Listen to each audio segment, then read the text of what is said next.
Saudara, di balik layar dunia maya tersimpan dampak yang tak selalu ramah, terutama bagi anak-anak dan remaja.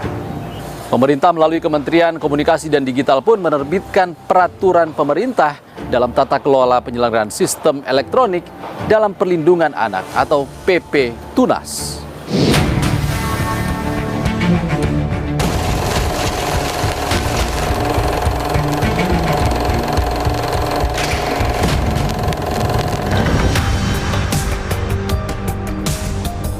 Di era teknologi digital yang berkembang pesat, akses informasi, hiburan, hingga sosialisasi dapat terhubung hanya dalam satu sentuhan. Namun, di balik layar jagat maya, tersimpan dampak yang tak selalu ramah. Risiko adiksi hingga paparan konten negatif mengintai sekitar, menyasar usia rentan anak-anak dan remaja. Kekhawatiran dampak paparan konten negatif dirasakan para orang tua di Indonesia. Salah satunya, Murjito. Ia dan sang istri menyadari di balik kemudahan ruang digital ada risiko yang tak bisa diabaikan. Kapan saja anak-anak dapat terpapar konten negatif, mulai dari radikalisasi, pornografi, hingga perundungan di dunia maya. Pria yang sehari-hari bekerja di bidang IT ini menilai tanggung jawab melindungi dan mengawasi anak-anak di dunia maya bukan lagi pilihan, tapi bentuk kewajiban. Saya harus mencikapi kepada keadaan itu dengan saya memberikan masukan kepada anak-anak terkait dengan berita-berita yang viral, baik yang buruk maupun yang baik. Terutama untuk yang buruk tentunya kita harus memberikan arahan agar supaya tidak terjadi pada dirinya. Dan untuk mengurangi hal tersebut juga saya sampaikan adalah solusinya dengan menambah kegiatan-kegiatan yang bersifat edukatif maupun hobi dan sebagainya, sehingga dalam penggunaan media tersebut berkurang, lebih kepada realiti kehidupan. Memiliki 4 anak dari generasi milenial hingga Gen Z yang sejak kecil akrab dengan gawai dan internet, Murjito dan istrinya sadar setiap anak butuh pendampingan yang berbeda di ruang digital. Paparan Joint Research Center Uni Eropa menyebut anak-anak dan remaja sedang berada pada fase kritis perkembangan sosial, emosional, dan otak yang membuat mereka lebih rentan terhadap dampak media sosial. Pada tahun 2023, UNICEF melakukan riset terhadap 510 anak Indonesia dan mengungkap sejumlah temuan. Perilaku berisiko ditunjukkan anak-anak di ranah daring. Sebanyak 30,8% anak-anak menyimpan kontak yang tidak mereka kenal secara langsung. Sementara 32,1% anak membagikan informasi pribadi, mulai dari nama hingga alamat rumah kepada orang tak dikenal. Perilaku ini banyak dilakukan saat anak bermain game online. Kerentanan keamanan anak di ruang digital juga terlihat dari temuan UNICEF. Dari semua anak yang diwawancara, hanya 37,5% yang pernah menerima informasi tentang cara berinternet secara aman. Dalam acara talk show Bangun Ruang Digital Ramah Anak yang diselenggarakan Komdigi dan Media Magdalene 9 Desember kemarin, beberapa peserta talk show berbagi pengalaman dampak negatif internet pada anak-anak. Banyak orang tua yang datang pada saya, bahkan ada teman dari anak saya sendiri curhat gitu, dari konten-konten yang bisa diakses dengan bebas mengenai pornografi itu. Mohon maaf, saya agak emosi. Membuat ada keinginan untuk mohon maaf sekali gitu, yang mereka masih di bawah umur, masih anak SMP gitu, gara-gara penonton seperti itu ingin melakukan sesuatu yang memang belum diperbolehkan. Ada 5 hal yang saya temukan. Yang pertama adalah di mana anak yang terlilit utang dari gen, di mana anak ini memaksakan diri untuk membeli koin, padahal latar belakang orang tua tidak mampu, bayar uang sekolah aja tidak mampu gitu. Tetapi dia berusaha bagaimana caranya supaya dia bisa main game online ini dengan orang-orang yang tidak dikenal dengan modal utang. gitu, minjam sana sini, terus bahkan kayak judol gitu, sampai orang tuanya datang langsung menemui saya nangis, bagaimana caranya, solusinya bagaimana Pak untuk anak saya. Kementerian Komunikasi dan Digital melaporkan, pada periode 20 Oktober 2024 hingga 6 Desember 2025 telah menangani 3,4 juta konten negatif yang tersebar di situs internet dan media sosial. Dari total itu, perjudian menjadi konten negatif paling banyak yang ditangani Komdiki, jumlahnya mencapai 2,6 juta konten.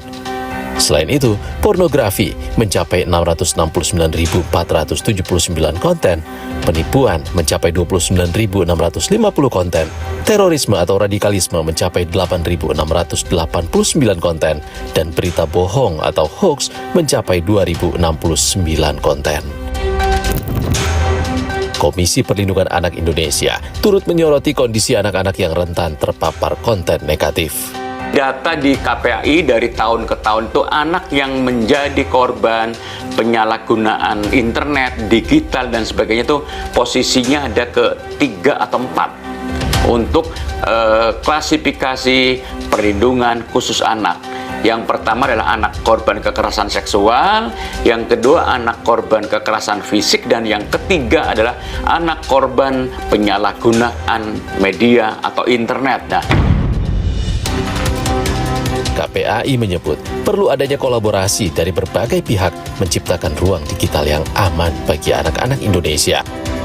jadi kalau misalnya anak-anak sudah terpapar dengan konten-konten negatif, konten-konten pornografi dan sebagainya, maka itu sangat mengkhawatirkan, dan ini merupakan tanggung jawab semua pemerintah, kementerian, lembaga, dan dunia usaha serta masyarakat. Menjawab tantangan keamanan ruang digital bagi masyarakat Indonesia, pemerintah melalui Kementerian Komunikasi dan Digital saat ini menerbitkan Peraturan Pemerintah Nomor 7 Tahun 2025 tentang Tata Kelola Penyelenggaraan Sistem Elektronik dalam Perlindungan Anak atau PP Tunas. Regulasi ini dirancang untuk memperkuat perlindungan anak di ruang.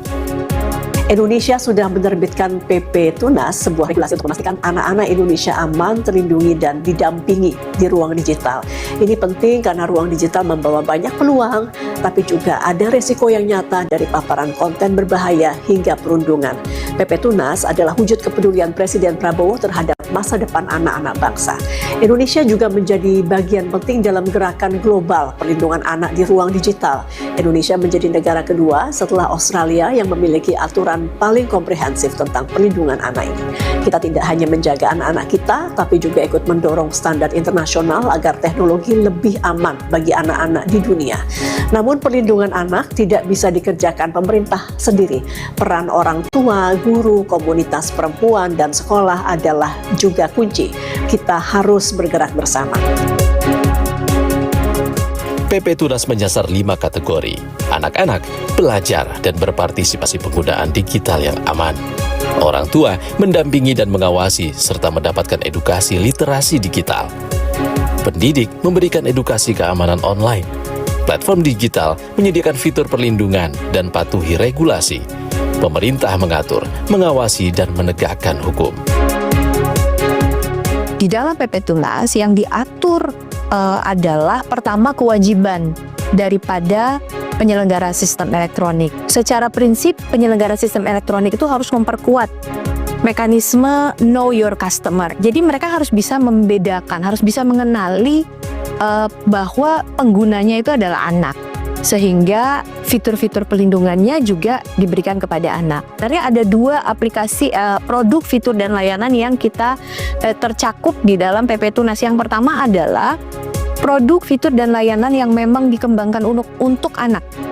Nah, kemudian yang kedua adalah produk, fitur, dan layanan dikembangkan oleh PSE bukan untuk anak, tapi sangat mungkin diakses anak. Nah, kebanyakan itu produk, fitur, dan layanan itu tidak dikembangkan untuk anak. Dan itu lebih banyak dibandingkan dengan produk, fitur, dan layanan yang dikembangkan untuk anak.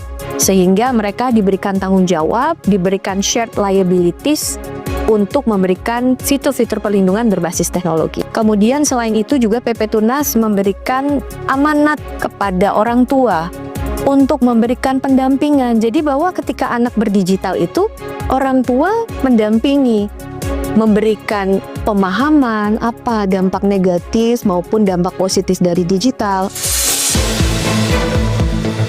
PP Tunas turut memberikan landasan bagi pemerintah untuk mendorong platform digital di Indonesia memperkuat fitur dan layanan yang menjadi keamanan dan perlindungan anak di ruang digital. Dengan adanya PP Tunas juga memberikan tambahan senjata buat pemerintah ketika berkomunikasi terkait dengan bagaimana platform memberikan safety feature ataupun fitur-fitur pelindungan, fitur-fitur kontrol orang tua, dan kita juga sudah memulai untuk memberikan pemaksaan nih kepada platform.